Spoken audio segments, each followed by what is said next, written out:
Is the 26th of October, Saturday, 2024. So we're streaming from Radhakund and we're discussing Damodarastakam. And today the Parikrama party went to Bhatrol and Akruragat and the place of the Yagya Patnis. These three places are all together, more or less. And we celebrate when Krishna was leaving Vrindavan for Mathura, that he stayed in Akruragat. He bathed in Akruragat, or rather Akrura bathed in Akruragat, and he witnessed Krishna and Balaram there when he was bathing. And then he came out of the Jamuna and he saw that Krishna and Balaram were still on the chariot. So he couldn't figure out what was happening. Then he went in again to bathe, and again he saw Krishna and Balaram in the Jamuna. And then he became really bewildered. But this is the pastime when Krishna transitions, when it becomes Vasudeva Krishna, when he goes to Vrindavan, the son of Vasudeva. And Balaram becomes also the son of Vasudeva. He's still Rohini Nandan, because Rohini has her place in Mathura also. So this is the transitional place where Krishna leaves behind Brajendra Nandan and becomes Mathura Nath in Mathura. So we hear that pastime, and I'm just saying very, very briefly, of course. And the Yagya Patnis are very close by, just up on a hill, a very beautiful temple. And there Krishna goes and meets the Yagya Patnis in the forest. Their husbands have not given Krishna and Balaram any charity. They were asking for some foodstuffs. But the Yagya Patnis, they run with all the preparations for the Yagya to feed Krishna with great devotion and love. But Krishna won't allow them to stay with him, because they're in Brahmani bodies, they're not Gopi bodies. And they have some flavor of Aishwarya there. And it's not really compatible for Krishna's pastimes to be having Brahmani ladies with him. But it's a very deep and very beautiful, significant pastime.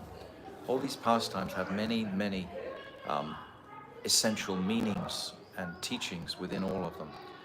But I'm just mentioning the names of the pastimes at the moment because we have a big program today. We have Srila Bhakti Raksak Sridhara Maharaja appearance day today. And they went to Mansarovar today. And then they went to Bandiravan and Baduravan and Vamsivat. The Vamsivat that's in Bandiravan. There's a big Vamsi there. So there's two Vamsis. There's a Vamsi in Vrindavan and a Vamsi in Bandiravan also. So they went to this place in Bandiravan today. All very, very beautiful places. They covered a lot of ground today. They must have been completely wiped out by the time they got back. It's a long, long journey on the bus because they have to cross over the Jamuna. Then they go right up the other side on the eastern side to Baduravan and Bandiravan, which are the top two forests, and then come all the way back again and all the way around. So it's a big journey.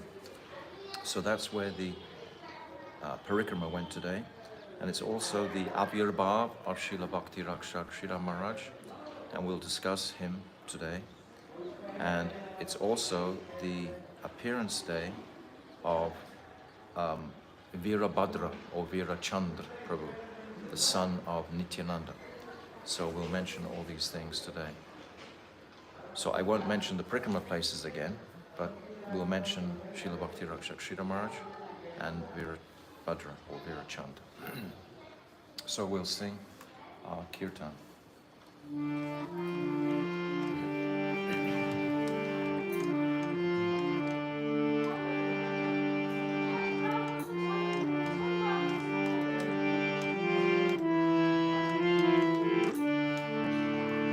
Namamishvaram Satchit Ananda Rupam Lasat Murala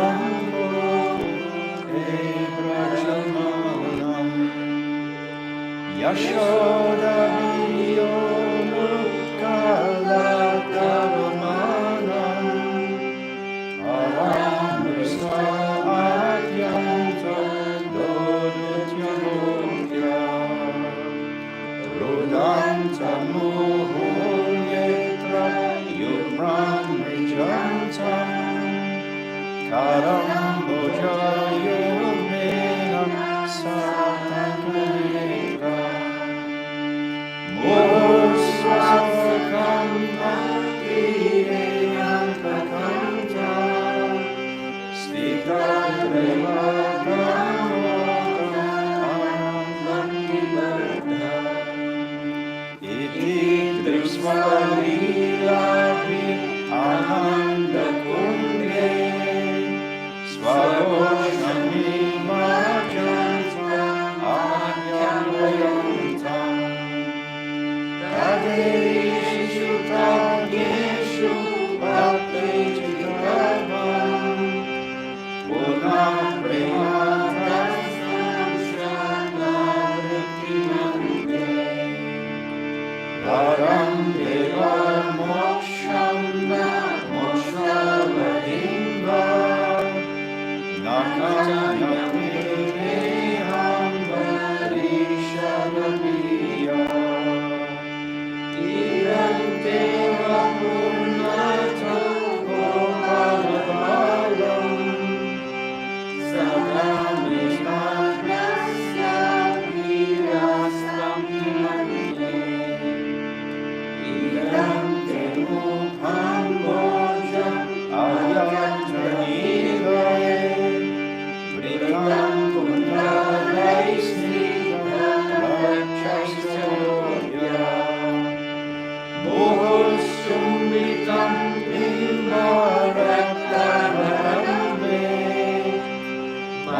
Giridhari, Radha Damodar Ju Ki Jai, Radha Govinda Ju Ki Jai, Nityananda Rai Ki Jai, Sachinandana Gauda Hari Ki Jai, Jai Nitya Lila Pravishna Om, Asto Tarasara Shishimad, Srila Bhakti Vedanta Narayan Goswami Maharaj Ki Jai. Jai Nitya Lila Pravishna Om, Asto Tarasara Shishimad, Srila Bhakti Vedanta Swami Srila Prabhupada Ki Jai. Jai Nitya Lila Pravishna Om, Asto Tarasara Shishimad, Srila Bhakti Pragyan Keshav Goswami Maharaj Ki Jai. Jai Jagat Guru Nitya Lila Pravishna Om, Asto Tarasara Shishimad, Srila Bhakti Siddhanta Saraswati Goswami Prabhupada Ki Jai. Jai Paramahamsa Mahabhagavat Srila Gaura Kishodas Babaji Maharaj Ki Jai. Jai Saptam Goswami Srila Satchidananda Bhakti Vinod Thakur Ki Jai. Jai Vaishnav Sarvabhauma Jagannath Das Babaji Maharaj Ki Jai. Jai Srila Baladevi Dibhushan Gaudi Vedanta Acharya Ki Jai. Jai Rasik Siramani Srila Vishnath Chakravarti Thakur Ki Jai. Jai Narottam Srinivas Shyamananda Prabhu Treya Ki Jai. Srila Krishna's Kaviraj Goswami Prabhu Ki Jai. Jai Roop Sanatan Shivata Raghunath Shri Jiva Gopal Bhattadasa Raghunath Sat Goswami Prabhu's Ki Jai. Arupa Nuga Guru Varga Ki Jai. Jai Swarab Damodar Rai Ramananda Gauda Parasada Ki Jai. Namacharya Srila Haridas Thakur Ki Jai. Prem Siga Hosi Krishna Chaitanya Prabhu Nityananda Shri Advaita Gadadhar Shri Vasadi Shri Gauda Bhakta Vrinda Ki Jai. Shri Antadvip Mayapur Simantadvip Gautramdvip Madhyadvip Koladvip Ritudvip Janadvip Motamdvip Rudradvip Atmakanavadvip Dham Ki Jai. Badravan Bandiravan Belvan Lohavan Mahavan Madhuvan Talvan Kamudvan Bahulavan Vrindavan Kadiyavan, Kamyavan, Brajamandal Ki Jai. Shishi Radha Krishna Gopa Gopiko Govardhan Dvadasavar Matmika Shri Brajamandal Ki Jai. Shri Radha Kun Shamakun Ganga Jamuna Devi Bhakti Devi Tulsi Devi Maharani Ki Jai.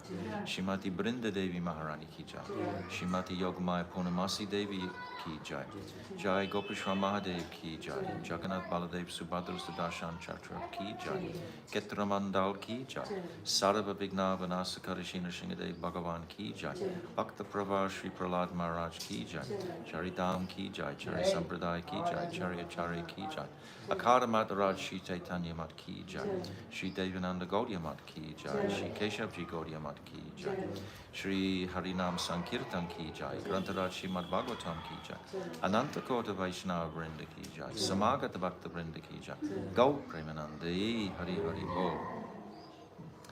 Om Aginati Mirandasya Gyananjala Shalakaya Chakshu Unmilitam Jena Tasmai Shri Guruve Namaha Gurave Gaurachandraya Radhikaya Tadalaye Krishnaya Krishna Bhaktaya Tarabhaktaya Namo Namaha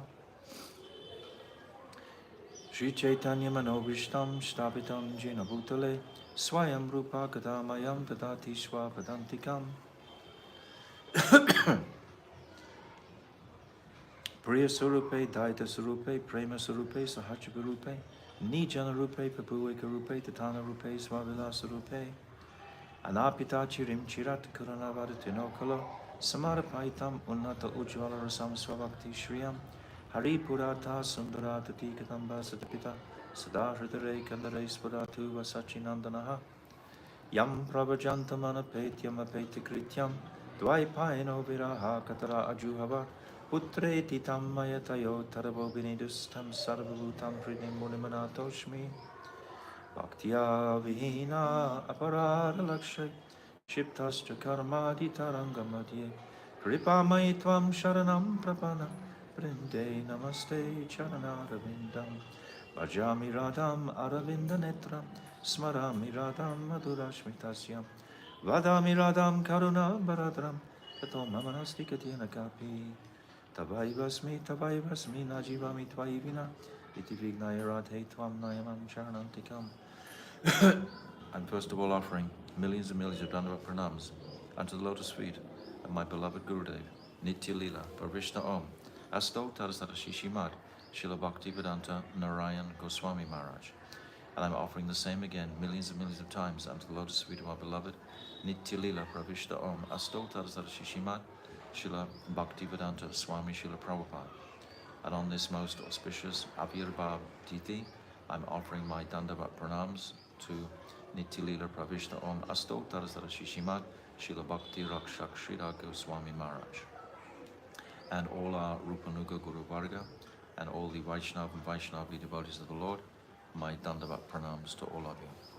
Vancha kalpa turubhyascha, kripa sindhuvevacha, patitanam pavanibhyo Vaishnavena Namaha. So today is also the appearance day of Virabhadra or Virachandra, the son of Nityananda Prabhu and the son of Vasudha, the second wife of Nityananda. Nityananda has two wives, Janava and Vasudha, and she has two children, Vasudha. So Virachandra's sister is Ganga Muni, her name is, and his place is in Kardaha in Bengal. That was his seat.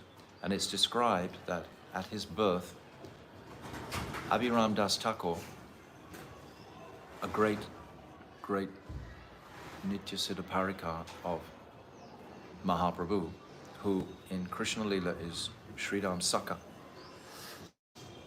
And Abhiram Das Thakur, he had a whip called Jai Mangal, and he would whip devotees and they would get love of God from that whipping. And he's a very mystical personality, Abhiram Das Thakur. Actually, he didn't take birth. He's Sridham Saka, and he was playing with Krishna in Braj Leela, and they were playing hide and seek. And they couldn't find him anyway. They couldn't find Sridham anyway. So after some time of not being able to find him, the whole of the Braj Leela moved to Navadvip. And only after a little while did they discover that, well, where is Sridham? Sridham's not here. Oh, we left him behind in Braj. We never found him. So Nityananda, he comes back to Braj to find him. And he finds him in his place. His place is actually very near to Bandiravan, where the party went today. It's called Sridham Prabhu Ashram. And you can go there. It's a beautiful ashram. And so Nityananda, he finds Sridham, and of course, Sridham is still the same size, maybe 16, 17 feet high from Braj Leela. But Nityananda has become very small, maybe 6.5, 7 feet tall in Gaura Leela. So Nityananda tells Sridham, oh, we've all moved across to Bengal with Mahaprabhu now in his Gaura Leela, you should come. And he says, no, I don't want to take birth from another mother's womb. I don't want to do that again. And then Sridham says, I don't even know if you're really Nityananda. The only person who could ever keep up with me when I was running was Daubai. And if you're Balaram Prabhu, as you say you are, in the form of Nityananda, then you'll be able to catch me however fast I run. So Nityananda says, okay. So then Sridham, he runs around Govardhan Hill. He runs 3 times around. And he's quite sure that he's left Nityananda far behind. Then he turned, and Nityananda's right on his shoulder. And then he realizes, oh yes, this is Daubai. Only Balaram could keep up with me running. So then, because he doesn't want to take birth from another womb, so then Nityananda says, okay, just come as you are. So he comes across. This is from the, I'm not sure which scripture this is from. This is from the Padma Purana, perhaps? No, I'm not sure. But this is described in Shastra, this pastime. And he comes across in his original height of maybe 16, 17 feet high. And Mahaprabhu and Nityananda, they sit on both of his shoulders and bring him down to a reasonable size to fit into this Leela in Gauradham. And his eternal wife also appears in a very mystical way. But he has his Shripad just below Kardaha. And he would always come and visit the children that Vasudha gave birth to. And they would always die. As soon as he came into the room, they would die. They would leave their bodies because they weren't fully the principal personalities that were meant to appear from Vasudha. They had some, there was some deficiency there, something. But they would always die. And so Vasudha, she just given birth to Virabhadra, Virachandra. He's called both names.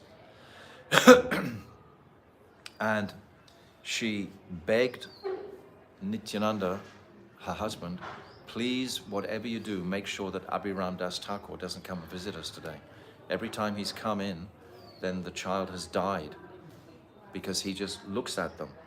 And if they're not completely 100% spiritual personalities, they die. He would look at also shellograms, and if they weren't pucka, they would crack and split like that. He had that vision. So Nityananda and Janavam, they go to the Ganga, and they tell all the boatmen, whatever you do, don't let Abhiram Das Thakur come across the river today. If he comes across, then we're finished. So all the boatmen, they all went away. Some of them even sunk their boats, and there was no boat there. So Abhiram Das Thakur, he knew that another child had been born. So he comes to the Ganga, and there's no boat there. So it's described, he just puts his chadar on the Ganga and paddles across. And then when he comes into the birth chamber, they're very unhappy to see him because they think this beautiful child is again going to lose his life with the eye from Abhiram Das Thakur. But Abhiram Das Thakur begins dancing in ecstasy, glorifying. He said, this is the incarnation of Gaura Sundara completely. This is the reincarnation of Mahaprabhu as Virachandra. And he begins dancing very ecstatically. So this was the appearance of Virachandra. And Virachandra, we don't really hear much about in our scriptures. And I think it's because he was such a mystical personality that people would want to emulate him. They'd want to take up that path of more mystic practice rather than devotional practice. This is what I surmise. I haven't been told this, but this is because I'm very interested in this character of Virabhadra, Virachandra. But there's only one particular book in English called Nistarya, I think its name is. And but it's edited not in such a nice way. It's edited in a sensational way to make Virabhadra look like a sensational mystic personality. It just doesn't touch the heart for me. And he would be carried around on a bed, for example, and he would perform so many miracles. If it was going to rain, he would make it stop raining. And if it was too hot, he would make the clouds come. He would perform so many miracles. And I would really be interested to know why he's not celebrated more as the son of Nityananda. In Gaura Ganadhesh Deepika, he's described as being Shirodakshai Vishnu, super soul within the heart. His father is Sankarshan. His father is Nityananda Prabhu. So he's Shirodakshai Vishnu. But we don't hear much about him. Have you heard much about Virachandra? Most people don't hear about him. So his father, Nityananda, when he was leaving this world, he requested Virabhadra to carve one particular deity of Sham Sundar. He had the vision of Sham Sundar in his mind, and he transferred that into the heart of Virabhadra, the complete vision of Sham Sundar.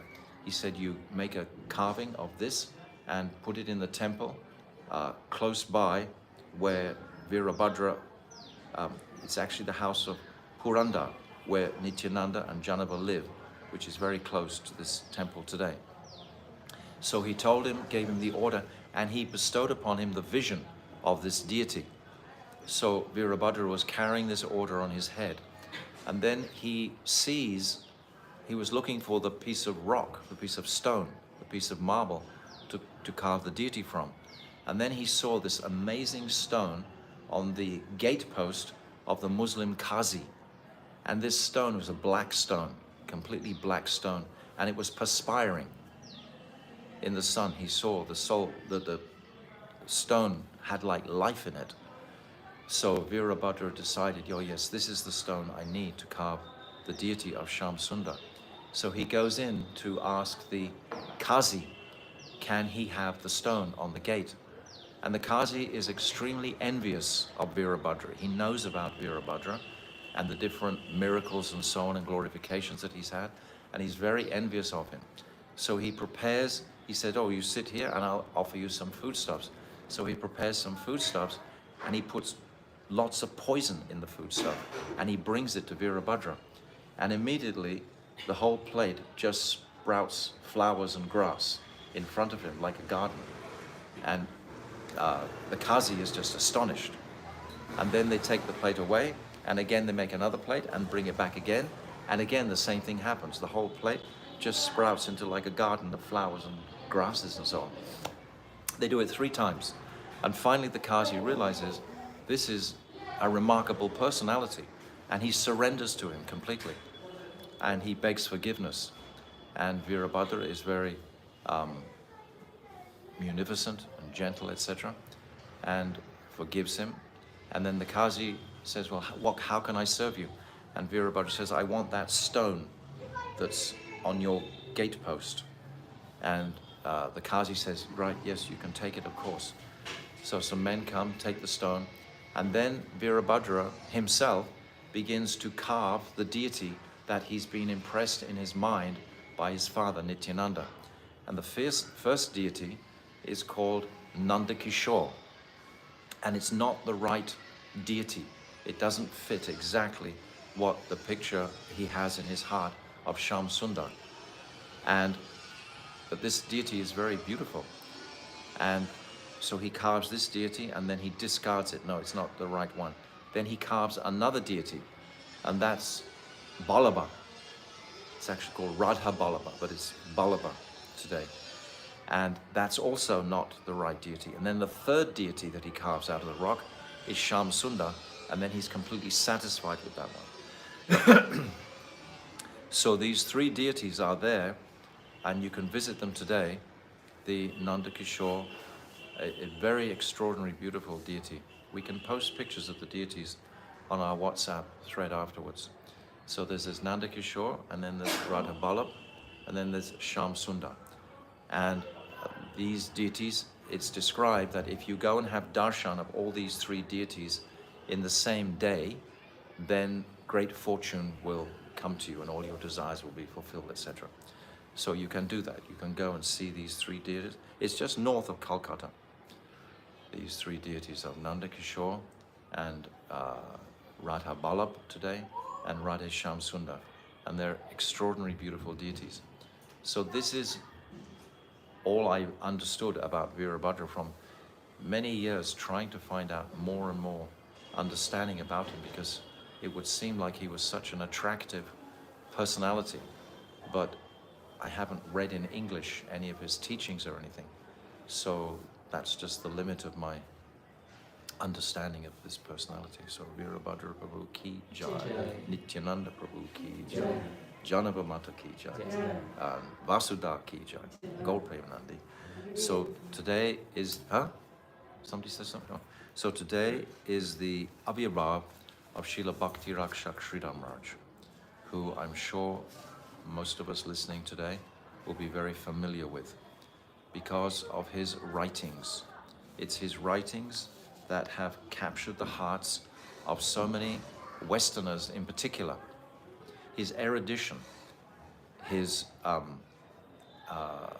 mood, his education in Western philosophers, and his ability to pierce through very intricate conceptions. I can remember the very first book that was very much popularized by him was Sri Guru and His Grace. When this book was first manifested, it was a great relief to many of the devotees. After Bhaktivedanta Swami Prabhupada had left this world, then many devotees became bewildered about Guru Tattva. So this book, Sri Guru and His Grace, was very much opening out all the different conceptions about Sri Guru in a much different way that Bhaktivedanta Swami Prabhupada had presented him. This personality, Srila Bhaktivedanta Swami Prabhupada, took shelter of in many instances when before he came into this sannyas ashram. Srila Bhaktivedanta Swami Prabhupada, Abhay Charan, was living in Allahabad. Allahabad, is that what you say? Allahabad. With, in the same house as Srila Bhakti Raksak Sridhara Maharaja. And they would discourse extensively. They were very, very dear friends for a long, long time. And was it? No. So he was one of the most senior devotees in the Sangha of Srila Bhaktisiddhanta Saraswati Goswami. And when the Gaudiya Mat began to break apart, then Bhakti Raksak Sridhara Maharaja was very much involved in trying to bring the parties together. But when they couldn't be reconciled, then he left and he began his own mat in Koladweep, the same place where his mat is today, in Koladweep. And he was not initiating anyone initially. And then he was praying for the mercy of Nityananda, it's described. He describes this himself. He was praying for Nityananda's mercy. And Nityananda manifested in his heart to him and said, well, what mercy are you giving? Why are you not accepting followers, etc.? So from that day, he began to accept followers. But he was always he described himself as a backward pushing man. He was never wanting to take the front seat, even though he was so scholarly. He was a lawyer prior to coming to this devotional practice. And he was really astute. And he really had a grasp, a deep, deep grasp of the philosophy. And there's many famous pastimes where in debating in different places in India, he would totally melt the audience with his deep philosophical conclusions. And he was greatly loved by Srila Bhakti Siddhanta Saraswati. So much so that when Bhakti Siddhanta Saraswati, jumping around here, electricity not so good. So I'm discussing Srila Bhakti Raksak Sridhara Maharaja and his erudition and his sweetness and speciality. In his writings in particular, he has such a way of presenting the philosophy in such a gentle, palatable way that it's very easy for the heart and mind to enter into his writings and teachings. They're very significant. In my own personal experience, he is the person who carried me out of the ISKCON bubble, so to speak. When I first started reading because his teachings were initially banned in ISKCON. We were not allowed to read them. And I can remember in 1991 coming to Vrindavan and then coming in touch with his teachings, and I was just amazed. But we were not supposed to read them because the leaders of ISKCON considered that they were somewhat from Bhaktivedanta Swami Prabhupada's teachings. But we see so many photographs of Bhakti Raksak Sridhara Maharaja with Srila Bhaktivedanta Swami Prabhupada. They were intimate, bosom friends, really and truly. But still, his books were not allowed in the 80s to be read by any ISKCON devotees. But when I first read, they just took me to a whole nother level of comprehension in what the philosophy was actually about. Very, very beautiful. Just the way he writes, his expertise in expressing the philosophy. So I think the greatest way to glorify him is to read some of his writings. This way we will actually get a feeling and a mood of this extraordinary, stalwart personality. He was physically a big man, and he was greatly respected. He's the personality who gave Srila Bhakti Vigyan Bharati Maharaj his sannyas. He was the most respected out of all the followers of Srila Bhakti Siddhanta Saraswati. So I'm just reading from a little book of different poems. I'd never actually seen this book before today, but I was looking at it today. In early 90s, I was fortunate to read all of his books, and they just carried me into a whole nother consideration of our philosophical journey because of the sweetness. So I'm just going to read ad lib from chapter 7 here. It's called Window of Mercy. It's creating warlords against the absolute. That's his title. He's very, very philosophical. He'd go right deep into things. He says, while falling flat at his holy feet, we are to surrender. If not, then I'm continuing the war against the absolute. If we don't surrender, then we're at war with the absolute, right? We think that we are the absolute. This world of experience I'm living in, it means I am at war with the absolute vibration by creating different types of vibrations against the universal vibration. There is that universal vibration of love. And if I'm acting in contradiction to that, then I'm at war with that. It makes a discord, right? These vibrations are coming in contact with one another and are being crushed and evaporated into nowhere. They cannot stand. When coming to clash with the absolute vibration, then anything is reduced to ashes. You can't fight the absolute. It just gets annihilated. That has got no beginning and it has got no ending. That absolute has no beginning and no ending. That fundamental vibration of love, sympathy, beauty, and charm may be like motherly affection to a child. You see, you can understand that in the society that Bhaktivedanta Swami Prabhupada erected, he had to be very careful and strict in the following and so on. He couldn't allow too much philosophical thought outside of the strictures of the direction where he wanted everyone to go, because all the devotees were so young initially, and if they had too much philosophical space, they would probably just go off the rails very easily. So this is the reason why that group restricted the readings of this. But when you're eligible sufficiently to read these, it takes you out of that box completely. That fundamental vibration of love, sympathy, beauty, and charm may be like motherly affection to a child. Even more than that, it may be the love of consorthood in its highest perfection, a 24-hour engagement in the family of God. So our topics in Damodarastakam are very similar. It's taking us out of that world of ritual or Aishwarya or duty into a world of natural affection and attraction to Krishna, that spontaneous rag marg place. But it's a very sensitive place to go. If you're not sufficiently versed in knowledge enough, you will deviate, because there'll be too much space for mundane spontaneity. It has to be focused. Understand what I'm saying? Is it clear? Don't look in.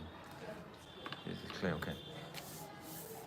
So now he writes about Sharanagati. These are just small pieces. The moon of devotion, Sharanagati. When performing bhajan and kirtan, what should be the color of our attitude? You see his language, color of our attitude. It appeals to the mind. That's in Prabhupada's books, there was nothing like this. It was very much ordered and fixed. So beautiful and sublime, but it didn't have that extra flavor to it that this Bhakti Raksak Sridhara Maharaja writings do. So when performing bhajan and kirtan, what should be the color of our attitude? Meditation of a formal nature does not have much effect here. This is what we've been talking about in Damodarastakam. Meditation of a formal effect. Krishna says himself that he's not impressed with Aishwarya. It doesn't control him. The reverent hymns of the Vedas don't control him. These are all the deep teachings of Damodarastakam are woven in there. These are not easy things to have realization of, because we have our conditioning in the material world of how to behave according to the rules and regulations of social behavior, etc. So we get contained by that, and our consciousnesses are also contained to some degree like that. So how to completely break out of this box, we can say, or this pattern of thinking, and start to perceive the unlimited nature of the Absolute is beyond all of this completely. We have to be guided very carefully. So he says, meditation of a formal nature does not have much effect here. We shall try Sharanagati, surrender. Our whole attention should be concentrated on surrender. I was also reading today that if we actually accept Sri Krishna, Jiva Goswami is saying, if you accept Sri Krishna completely as the Supreme Personality of Godhead, that is sufficient for your journey home, back to the spiritual kingdom. Just to have full, complete nishta and acceptance of Krishna, full faith, absolute rock-solid faith. And this generally comes from birth, from sanskars. If you're born in a home of Vaishnavas, for example, if you're brought up from childhood with that sort of faith, then it can flourish very easily. If you're not, if you have all sorts of negative sanskars from birth, then it can be very difficult to actually navigate through to that place of complete, absolute faith without any question or hesitation in the Absolute, which is what Sharanagati demands fully. Like Prahlad. Prahlad Maharaj is the perfect example of absolute nishta, absolute faith. He could be thrown off a cliff, and he wasn't thinking, oh yes, Krishna's going to come and save me. He was thinking, whatever Krishna wants, he will do. He had so much love for Krishna, and he was never ever afraid of anything, not even his demoniac father, who the whole world, including all the demigods, were terrified of. Hiranyakashipu would just raise his eyebrows and everyone would shake and be terrified of it. Little Prahlad was not at all, because he had absolute faith in the potency and security of Krishna, fully, deeply, deeply, deeply. Once a gentleman, a zamindar, took Harinam initiation from our Guru Maharaj and asked, while I count on the beads, what should I think in my mind? Is there any portrait of Krishna or Sri Murti? How can I engage and utilize my mind at that time while counting on beads? Nice question. Even better answer. So Srila Bhakti Siddhanta Saraswati, he responds, our Guru Maharaj answered, the mind has nothing to do with the supra-mental area. That means the area of transcendence. The mind cannot touch that place because the mind is material. But the mind is the instrument to carry us to the threshold of that place. But the mind itself can have no standing in that place. It doesn't exist in that place. The mind is like a vulture. As a vulture goes to the crematorium ground, so mind and other senses will try to fall there and make it mundane. Understand? A cremation ground. A cremation ground is about as mundane as you can get. This is all mortal. They have got all mortal experience. The mind, the eye, the ear, etc. Everything has got mortal experience. We've only experienced this world with our senses. We haven't experienced the spiritual world with our senses. So if we're relying on our senses to actually carry us into a spiritual domain, how is that going to be possible? From mundanity, you can't come into spirituality except through the medium of that person who already has spiritual realization and is sitting in that world. That's the only way you can actually come into that realm. So whenever you take the holy name, the other senses, including the mind, will try to make it a mortal field with their prejudices and experiences of this material world. When you're chanting, you're trying to compare it to material experiences to actually carry you to a higher state of consciousness, but not necessarily a spiritual state of consciousness. It might be to a subtle state of consciousness or an astral state of consciousness. That's not spiritual. That's less than spirit. The spiritual domain, the spiritual world, is in another dimension altogether, like the fourth dimension. It doesn't exist in this plane. So we have to drop all of our mundane baggage. And this is what we call detachment, ultimately. Leaving all these preconceived ideas of our actions, etc., completely to be discarded. They have no standing in the spiritual world. If you're very intelligent, it's very hard to do this. If you're born with great intelligence, it's very hard to drop it because you're used to always depending on your intelligence to actually figure things out yourself. But the spiritual world doesn't work like that. It's beyond the intelligence. I had a friend before who was like that. Always he was calculating. You don't get anywhere that way. You stay in the realm of rationality, of logic. We're looking for the realm of softness and sweetness in the heart. And Srila Bhakti Raksak Sridhara Maharaja was definitely able to present that through his language and these descriptions that I'm describing now. So, a mortal field with their prejudices and experiences of this mortal world. They fall on it and make it a crematorium ground. They do not allow it. Instead, we must try to understand. I have got some spiritual sound which is completely different from this mortal world, and that sound will gradually evolve a spiritual figure or color. That sound vibration is Shabda Brahman. It's beyond this world. It has no place in this world.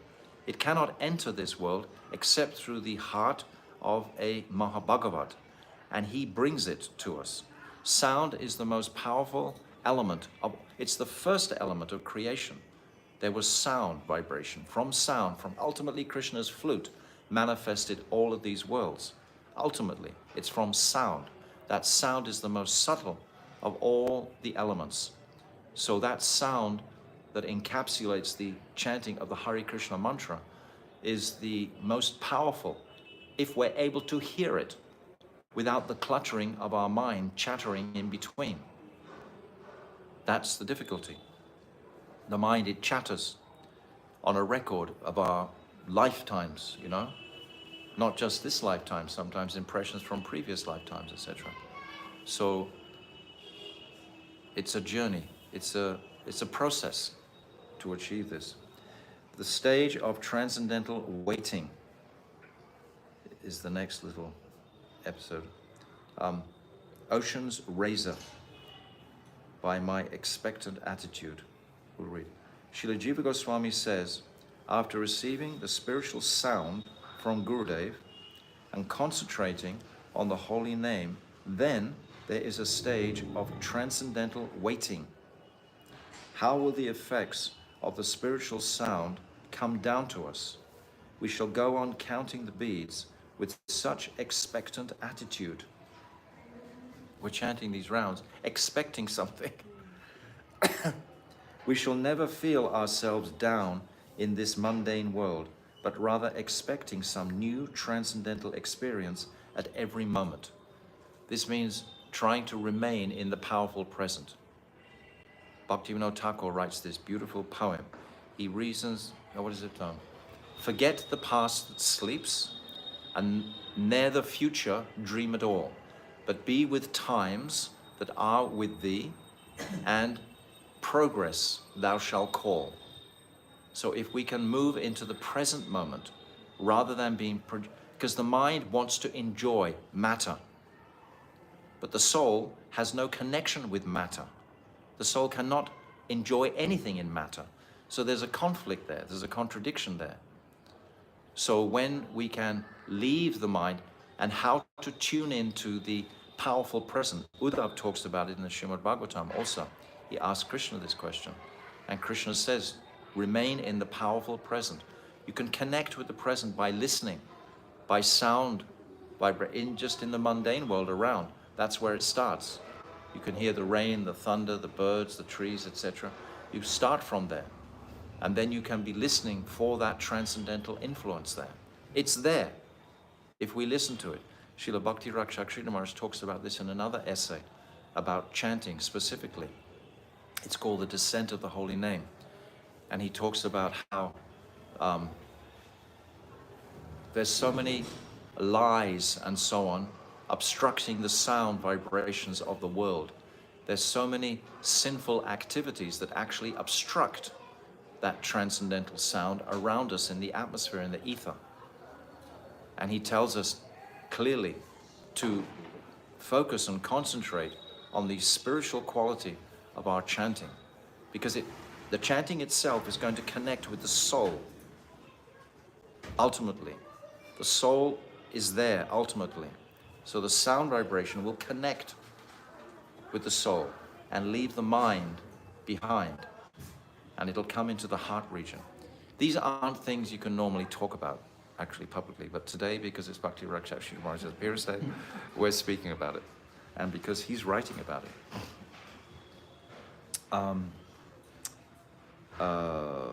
And concentrating on the holy name. Then there is a stage of transcendental waiting. How will the effects of the spiritual sound come down to us? We shall go on counting on the beads with such expectant attitude. We shall never feel ourselves down in this mundane world, but rather expecting some new transcendental experience at every moment. Then the color will completely come. The roop, the form will come. From roop will come guna, the quality. These will come down from above. Our path is called what? We have Avaroha Panta. Ava, like from the word avatar. Avatar descends. So Avaroha. This path is descending. This sound vibration is descending. We cannot climb. We cannot take the ascending road by our own expertise, our own prowess, our own material strengths and talents, whatever. That will not carry us into that realm. Only the quality of humility, bowing the head and waiting for that mercy, crying for that mercy to arrive. That way we will appeal to the higher personalities to bestow their kripa on us. Down from above, from the plane of Paramatma, the ordinary plane of experience, the mental plane, the plane of reason, the plane of soul, the plane of supersoul, Paramatma. So there's a gradation rising. In this way, the planes from gross to subtle are there. So it will come down, and it will have to come with my expectant attention. We have to be hopeful, ashabandha. This great hope is a symptom of bhav. If we have great hope in our practice, we wouldn't be doing this, we wouldn't be here unless we had great hope. This expectancy of some mercy manifesting, but it starts with sound. For example, a particular kind of bird always expects rain, the chataka. They do not take any water from the ground, neither river nor lake, nothing of the kind. Only rainwater will they take. Similarly, our attitude should be like that, always in expectation of some transcendental experience. We shall go on searching. First the sound, from the sound comes form, and from the form comes quality. From that relativity, the paraphernalia will come. Then the pastimes will come, and we shall find ourselves as a unit in that plane. It is not this mundane self, but my soul has got a serving position in there, in that plane. In this way, we are to be reinstated in our original spiritual position. So the mind cannot be allowed to engage in its own speculative line in this case. Understand? It's very beautiful writings. These are the writings of Bhakti Raksak Sridhara Maharaja to soften us. Actually, if we pray to our Guru Varga to melt our hearts, this is the prayer we should be constantly working on, to pray for this melting of the heart. The heart has become cold and like stone in connection with the material atmosphere for so long. It's become so conditioned, like the ice, the block of ice. Its actual swabhav is liquid, but it's become hard by the environment. Similarly, our hearts have become hard, have become conditioned. We want to melt that hardness of the heart. And that hardness of the heart can be melted by hearing. It starts with hearing the sound vibration of the Mahamantra. Golokera Premadana Harinam Sankirtan. It's coming from the spiritual world. And we want to connect that sound vibration to our spiritual essence. Not with the mind, the talkative, chattering mind, only wants to enjoy matter and is trying to calculate how it can enjoy in the next 10 minutes, 20 minutes, 1 hour, week, etc., lifetimes. All these calculations we're making for a happy material future have to just be left behind completely because they're zero. They don't have any significance at all. Make yourself the raw materials in the hands of an expert. My Gurudev would say the same. Just come to me with nothing. If you come to me carrying some abhiman, some impression of who you are, then that has to be brushed. It's like the old example of a music teacher. He would charge $100 an hour for a student who knew how to play the piano, because he knew that he would have to unteach him all the other stuff. But someone who didn't know anything, he would charge them $5 an hour, because it would be very simple just to take someone to a new journey. But as soon as we start to think that we know so much, that can become a great obstruction actually in our path. That's what comes through it's called the thorny thickets of Gyan. When you get into the Gyani explanations, etc., you just naturally start to become a little bit proud of that. The line of service is always given in this way. Do your service under a bona fide devotee, Guru. Whatever you do, get your direction from the higher agents, and you will be benefited.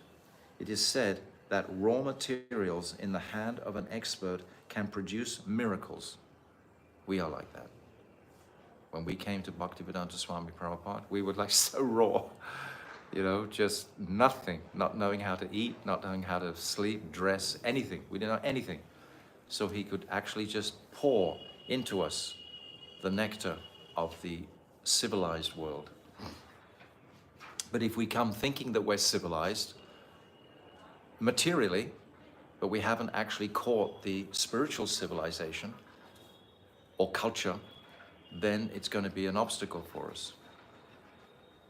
The line of service is always given in this way. Do your service under a bona fide devotee Guru. Whatever you do, get your direction from the higher agents and you will be benefited. It is said that the raw materials in the hands of an expert can produce miracles. Otherwise, raw materials are useless. So you have got raw materials, spiritually unrefined, and you want spiritual growth.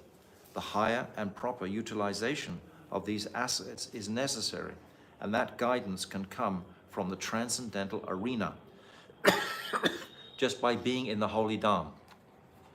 Any of the Dhams, in Goradham or Brajamandal, the different places, they have so much udipan, there is so much potency in the atmosphere. If we listen, to listen, you have to become humble. It's a necessity. One time my Gurudev called us in at this Radha Damodar temple, when you first come into the temple, Radha Kunja Vihari, this temple of Srila Bhakti Raksak, and we were all coming into Radha Kun for the first time, more or less. And he called us all to him. He says, now I'm going to give you your Siddha Pranali. So we all sat around in great expectation. Oh, what's he going to say? Then he said, Trinada pi sunichena, taroda pi suhishana. This is the spiritual Siddha Pranali, to become more humble than a blade of grass. Who is the most humble? Shri Radhika. Humility and prem are synonymous. Envy and material conditioning. Envy and pride. Envy and pride both go together. That's what the material world is like. So proud. And because of that pride, enviousness will come of others. So pride and envy are synonymous, and praying humility are synonymous. Humility is the column that the Krishna Seva Vasana. Krishna Seva Vasana is the, Vasana means the desire to serve. This is what Guru gives us. He gives us this Bhakti Lata Bij, the Krishna Seva, the desire to serve. Guru gives us that. But that creeper has to grow on a column, and that column is humility. That's the column that the Bhakti Lata Bij will grow on to reach the spiritual realm. So we have to consider these things. As much as higher direction will come,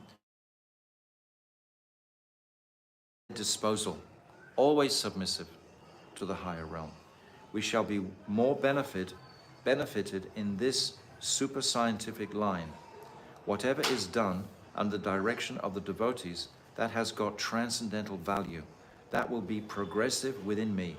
I am leading myself by following the order of a Vaishnava. This is the order. Centralization is necessary. We must be Krishna centralized. At present, we are already different partially. We are already different, partially centralized, but all must be for the center, one conclusion. All is ending in Krishna. All is moving towards Krishna's satisfaction. So this ego must be dissolved, and we shall try that within the Krishna center. So this ego must be dissolved. The false ego must be dissolved, and we shall try that to be within that Krishna center. The example is there.